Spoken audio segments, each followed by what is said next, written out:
Hello, welcome to the video Handling Device Files. In the previous video we learned how to use systemd containers.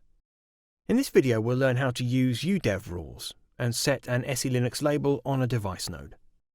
Nowadays device files are managed through a combination of a pseudo file system and a user space device manager called udev.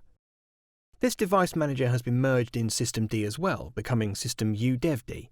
There are projects such as eudev which provide udev functionality without requiring systemd to be installed and enabled on the system. The device manager listens on a kernel socket for kernel events. These events inform the device manager about detected or plugged-in devices or the removal of such devices and allow the device manager to take appropriate action. For udev, these actions are defined in udev rules. Now let's step ahead and see how to use udev rules. The main configuration of udev is handled through udev rules. These rules are one-liners that contain a matching part and an action part. The matching part is made up of validations that are executed against the events that udev receives from the Linux kernel. This is based on key or value pairs that are obtained from the event and include the kernel-provided device name, device subsystem, kernel driver, specific attributes, and environment variables that are active. The Linux kernel will also inform the device manager about the device hierarchy. This allows rules to be defined based on, for instance, the USB controller through which a USB device is plugged in. Hierarchically related information is provided through key or value pairs, whose key is defined in plural form, subsystems instead of subsystem, drivers instead of driver, and so on. For instance, to match a particular USB webcam, the match-related pairs could look like this one. The second part of a udev rule is the action to take.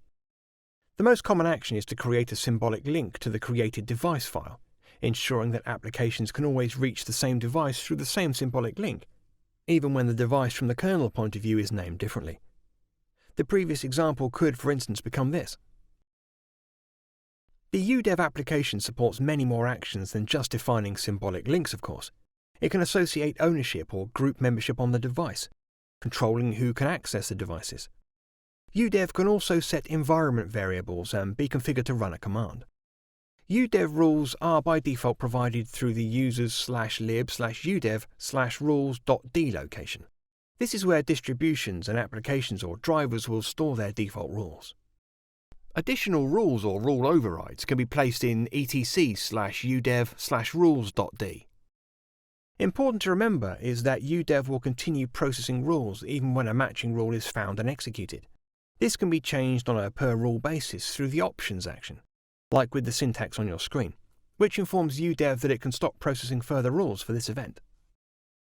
One of the actions that udev supports is to assign a particular SELinux context on the device node. This is done through the sec label SELinux action.